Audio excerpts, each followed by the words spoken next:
हिंदू धर्म में हर साल बैसाख माह के कृष्ण पक्ष की 11वीं तिथि को बरूथिनी एकादशी मनाई जाती है। मान्यता यह है कि ये एकादशी लोगों को सौभाग्य प्रदान करने वाली मानी जाती है और इसका व्रत करने से लोगों को पुण्य फल की प्राप्ति होती है। बरूथिनी एकादशी के प्रभाव से ही राजा मांधाता को स्वर्ग की प्राप्ति हुई थी, जिसके बाद से हर साल बरूथिनी एकादशी मनाने की परंपरा चली आ रही है। बरूथिनी एकादशी जगत के पालनहार भगवान विष्णु को समर्पित है। इस दिन साधक भगवान विष्णु के संग माँ लक्ष्मी और भगवान श्री कृष्ण के मधुसूदन स्वरूप की पूजा करते हैं। यह कथा सबसे पहले भगवान श्री कृष्ण ने धर्मराज युधिष्ठिर को सुनाई थी। धर्मराज युधिष्ठिर भगवान श्री कृष्ण से बोले कि हे भगवान, मैं आपको नमस्कार करता हूँ। आप कृपया करके मुझे विस्तार पूर्वक से बताएं कि बैसाख मास के कृष्ण पक्ष की एकादशी का क्या नाम है तथा इसकी कथा, विधि और महत्व क्या है। तब भगवान श्री कृष्ण ने कहा कि हे राजेश्वर, बैसाख मास के कृष्ण पक्ष की एकादशी को बरूथिनी एकादशी के नाम से जाना जाता है। यह सौभाग्य देने वाली, सब पापों को नष्ट करने वाली तथा अंत में मोक्ष देने वाली है। भगवान श्री कृष्ण कथा सुनाते हुए बताते हैं कि प्राचीन काल में नर्मदा नदी के तट पर मांधाता नामक राजा राज्य करते थे। वह अत्यंत दानशील तथा तपस्वी थे। एक दिन जब वह जंगल में तपस्या कर रहे थे, तभी न जाने कहां से एक जंगली भालू आ गया और राजा का पैर चबाने लगा। राजा पूर्वतः अपनी तपस्या में लीन रहे। कुछ देर बाद पैर चबाते चबाते भालू राजा को घसीटकर पास के जंगल में ले गया। राजा बहुत घबराए हुए थे, मगर तापस धर्म के अनुकूल उन्होंने क्रोध और हिंसा न करके भगवान विष्णु से प्रार्थना की। करुण भाव से उन्होंने भगवान विष्णु को पुकारा। उनकी पुकार सुनकर भगवान श्री हरि विष्णु प्रकट हुए और उन्होंने अपने चक्र से भालू को मार डाला। राजा का पैर भालू पहले ही खा चुका था। इससे राजा बहुत ही शोकाकुल हुए। उन्हें दुखी देखकर भगवान विष्णु बोले, हे वत्स, शोक मत करो। तुम मथुरा जाओ और बरूथिनी एकादशी का व्रत रखकर मेरी बराह अवतार मूर्ति की पूजा करो। उसके प्रभाव से तुम पुनः सुंदर अंगों वाले हो जाओगे। इस भालू ने तुम्हें जो काटा है, यह तुम्हारे पूर्व जन्म का अपराध था। भगवान की आज्ञा मानकर राजा मांधाता ने मथुरा जाकर श्रद्धा पूर्वक बरूथिनी एकादशी का व्रत किया। इसके प्रभाव से राजा शीघ्र ही पुनः सुंदर और संपूर्ण अंगों वाले हो गए। इसी एकादशी के प्रभाव से राजा मांधाता स्वर्ग गए थे। जो भी व्यक्ति भय से पीड़ित है, उसे बरूथिनी एकादशी का व्रत रखकर भगवान श्री हरि का स्मरण करना चाहिए।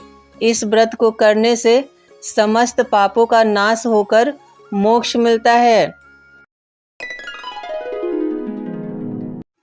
इस साल बैसाख माह की बरूथिनी एकादशी 4 मई 2024 को मनाई जाएगी। एकादशी की शुरुआत 3 मई शुक्रवार को रात 11:24 से शुरू होगी और तिथि का समापन 4 मई शनिवार को रात 8:38 पर होगी।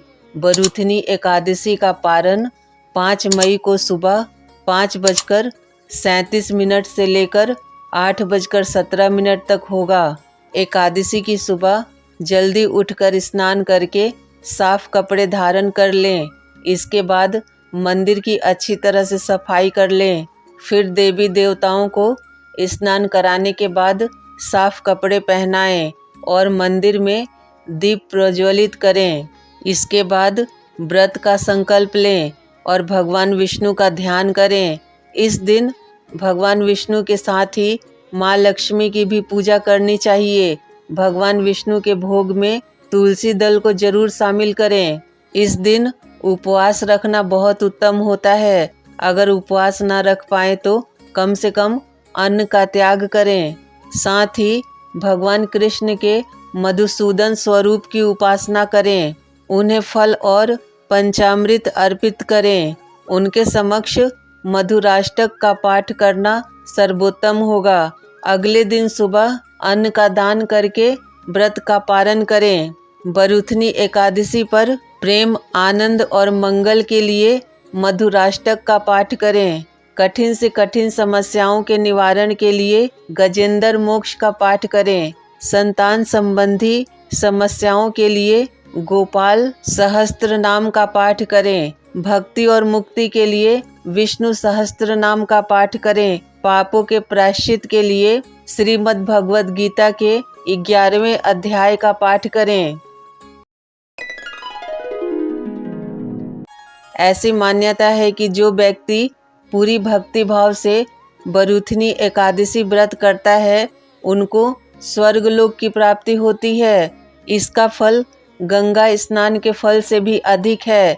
बरूथनी एकादशी का व्रत करने से 1000 गोदान के बराबर फल प्राप्त होता है। जो लोग धर्म का सही से पालन करते हुए जीवन व्यतीत करते हैं उन्हें कभी परेशानियों का सामना नहीं करना पड़ता है। इसके अलावा जीवन में आने वाले सभी कष्टों से मुक्ति मिल जाती है। ये व्रत शारीरिक पीड़ा से मुक्ति दिलाता है और मृत्यु के बाद मोक्ष की प्राप्ति होती है। बरूथनी एकादशी व्रत से 10,000 साल तप करने का फल मिलता है। ये व्रत पितरों को मोक्ष दिलाता है। बरूथनी एकादशी का व्रत करने वालों को दशमी के दिन से ही इन चीज़ों का त्याग कर देना चाहिए। कांसे के बर्तन में भोजन नहीं करना चाहिए। तामसिक भोजन, मसूर की दाल, चना, कोदो, साग, शहद नहीं खाना चाहिए। दूसरे के घर अन्न नहीं खाना चाहिए। 2 बार भोजन नहीं करना चाहिए। व्रती को पूर्ण ब्रह्मचर्य से रहना चाहिए। रात को जग कर शास्त्र चिंतन और भजन कीर्तन आदि करना चाहिए।